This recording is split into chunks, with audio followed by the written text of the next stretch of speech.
ನಿನ್ನೆ ಅಪ್ರಿಷಿಯೇಷನ್ ಮೇಲೆ ಒಂದು ವಿಡಿಯೋ ಮಾಡಿದ್ದೆ. ಅವಾಗ ನನ್ಗೊಬ್ರು ಕ್ಲೈಂಟ್ ನೆನಪಾದ್ರು. ಅವ್ರು ಫೈನಾನ್ಷಿಯಲಿ ಚೆನ್ನಾಗಿದ್ರು, ಬಟ್ ರಿಲೇಶನ್‌ಶಿಪ್ ಅಲ್ಲಿ ಪ್ರಾಬ್ಲಮ್ ಇತ್ತು. ಅವ್ರ ಪ್ರಾಬ್ಲಮ್ ಅನ್ನ ಡಿಗ್ ಮಾಡ್ತಾ ಹೋದಾಗ ಒಂದ್ ಪಾಯಿಂಟ್ ಅಲ್ಲಿ ಗೊತ್ತಾಯ್ತು, ಅವ್ರು ಲೈಫ್ ಅಲ್ಲಿ ಯಾವ್ದನ್ನೂ ಅಪ್ರಿಷಿಯೇಟ್ ಮಾಡ್ತಾ ಇರ್ಲಿಲ್ಲ ಅಂತ. ಯಾಕ್ ಸರ್ ಹೀಗೆ ಅಂತ ಕೇಳಿದಾಗ, ಯಾಕ್ ಮಾಡ್ಬೇಕು? ಅದ್ ನನ್ ಮನ್ಸಲ್ಲಿದೆ ಸಾಕು ಅಂತ ಹೇಳಿದ್ರು. ಹೌದು ನಿಮ್ ಮನ್ಸಲ್ಲಿದೆ, ಬಟ್ ಇಲ್ಲಿ ಯಾರು ಮೈಂಡ್ ರೀಡರ್ಸ್ ಇಲ್ಲ. ನೀವ್ ಹೇಳ್ದೇನೆ ಹೇಗ್ ಗೊತ್ತಾಗ್ಬೇಕು ಅಂತ ಕೇಳ್ದೆ. ಸೊ ಅವ್ರು ಹೇಳಿದ್ರು, ಓಕೆ ಬಟ್ ಅಪ್ರಿಷಿಯೇಷನ್ ಮಾಡೋದು ನಂಗ್ ಫೇಕ್ ಅನ್ಸತ್ತೆ ಅಂತ. ಅವ್ರನ್ನ ಸುಮ್ನೆ ಹೊಗಳಿ ಅಂತ ಯಾರ್ ಹೇಳಿದ್ರು ನಿಮ್ನ?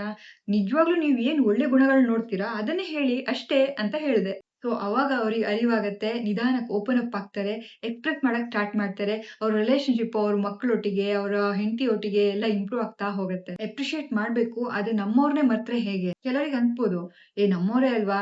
ಏನಕ್ ಹೇಳ್ಬೇಕು? ಏನಕ್ ಫಾರ್ಮಾಲಿಟಿ ಮಾಡ್ಬೇಕು? ಏ ಅವ್ರ ಕರ್ತವ್ಯ ಅದ್ ಮಾಡ್ಬೇಕವ್ರು ಅಂತ. ನೆನ್ಪಿಡಿ, ನೀವೊಂದು ಬಿಲ್ಡಿಂಗ್ ಅಂದ್ರೆ ನಿಮ್ ಫ್ಯಾಮಿಲಿ ಅದ್ರ ಫೌಂಡೇಶನ್ ಆಗಿರುತ್ತೆ. ಆ ಫೌಂಡೇಶನ್ ನೀವ್ ಎಷ್ಟು ಪ್ರೀತಿ ತುಂಬಿಸ್ತೀರಾ ಅಷ್ಟು ಸ್ಟ್ರಾಂಗ್ ಆಗಿ ಬಿಲ್ಡಿಂಗ್ ನಿಲ್ಲತ್ತೆ. ಅದ್ರಲ್ಲೂ ಅಪ್ರಿಷಿಯೇಷನ್ ನೇರವಾಗಿ ಮನ್ಸನ್ ತುಂಬತ್ತೆ. ಅಮ್ಮನ ರುಚಿಯಾದ ಅಡ್ಗೆನ ಅಪ್ರಿಷಿಯೇಟ್ ಮಾಡಿ. ಅಪ್ಪನ ಡೆಡಿಕೇಶನ್ ನ ಅಪ್ರಿಷಿಯೇಟ್ ಮಾಡಿ. ಅಣ್ಣನೋ ತಂಗಿನೋ ಇದ್ರೆ ಅವರ ಬಿಸಿ ಸ್ಕೆಡ್ಯೂಲ್ ಅಲ್ಲೂ ನಿಮ್ಗೆ ಸಹಾಯ ಮಾಡ್ತಿರ್ಬೇಕಾದ್ರೆ ಅಪ್ರಿಷಿಯೇಟ್ ಮಾಡಿ.